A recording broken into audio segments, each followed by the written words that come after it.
Nous recevons Monsieur Bob Kabamba qui enseigne à l'Université de Liège à la faculté des sciences politiques. Monsieur Bob Kabamba, bonjour. Bonjour Monsieur Pat et merci beaucoup pour l'invitation et beaucoup surtout pour ce moment de discussion avec vous et les auditeurs. Alors, cela fait très longtemps qu'on vous a eu sur les antennes de Radio Air Libre. Vous nous fouillez? Non, c'est pas que je vous fouille, tout simplement parce que je ne suis pas souvent à Bruxelles. Comme vous savez, moi j'habite en province et la capitale, Bruxelles, est très loin de la province. C'est uniquement à cause de ça. Mais sinon, c'est avec plaisir que je peux participer aux émissions de Air Libre. Alors, il y a une forte actualité qui est liée à la Constitution congolaise et à toutes les matières qui sont liées aux institutions de la RDC. Nous allons en parler, mais est-ce que vous avez quelque chose de particulier à vous-même à nous donner? Oui, une première chose, je voudrais vraiment être très clair à ce sujet, c'est-à-dire que je ne fais partie d'aucune cellule, d'aucun complot ou d'aucun je ne sais pas quoi qui travaille sur la révision constitutionnelle. Et tout ça est complètement faux. Et je veux bien voir qui va m'apporter de cette preuve-là que j'ai été engagé pour pouvoir réviser cette constitution. Comment voulez-vous, parce qu'on m'accuse d'avoir écrit cette constitution, est-ce qu'un papa peut accepter de violer sa propre fille en sachant bien que la fille est toujours la plus belle et la plus intelligente du monde? Monsieur Kabamba, pourquoi vous nous dites ça?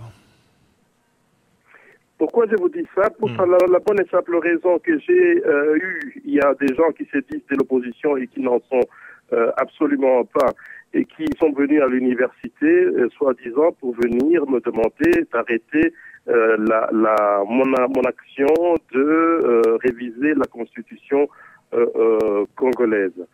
C'est pour ça que je vous dis ça, oui. Ces personnes qui se sont déplacées jusqu'à l'université, là où vous travaillez, est-ce qu'ils, ce sont des personnes connues? Ils font partie d'une organisation? Oui. C'est des personnes... Oui, c'est des personnes qui sont connues et qui sont connues même à Bruxelles. Je peux même vous donner les noms et bien sûr vous donner celui qui s'est présenté comme le meneur. Il s'agit de Henri Moquet. Henri Moquet, vous devez savoir qu'Henri Moquet a travaillé beaucoup pour Kabila. C'est à moi plutôt d'accuser Henri Moquet de travailler pour Kabila puisque il a été reçu par Kabila. Ils ont fait des photos. Il y a des photos qui existent. Henri Moquet avec Kabila. Et de plus, Kabila lui a remis une enveloppe par l'entremise de Marcelin Tichambo, qui est gouverneur actuel donc de la province du Sud Kivu. Et je pense qu'il y a plusieurs témoins qui peuvent en témoigner. Vous avez des gens comme Alain Boukouli, que vous connaissez très bien. Vous avez des gens comme, le nom ne me revient pas, mais qui a un salon de coiffure à Bruxelles et qui sont témoins de tout ça. Et donc, en fait, c'est Henri Moquet qui travaille pour Kabila et non certainement pas Bob Kabamba qui travaille pour Kabila.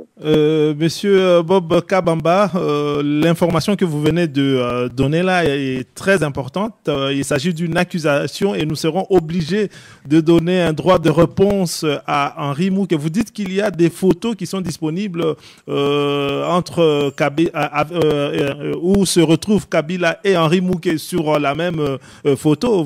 C'est ça votre affirmation? Non, c'est pas une interprétation, c'est une affirmation. Et Henri Moquet a été à Kinshasa et il a été à Kinshasa pour ça et je vous le confirme. Et si vous faites une confrontation, ce serait avec plaisir avec votre Henri Moquet sur cette question. Et de plus, je pense que vous pouvez même téléphoner à Marcelin Tichambo, qui est gouverneur donc du Sud Kivu. Il pourra vous le confirmer, puisque c'est Marcelin Tichambo qui avait organisé donc l'audience auprès de Kabila.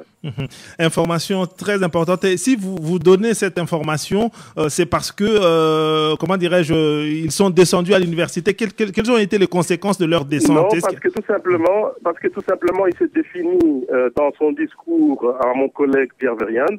Il s'est défini comme opposant, comme porte-parole donc de la diaspora, etc., etc.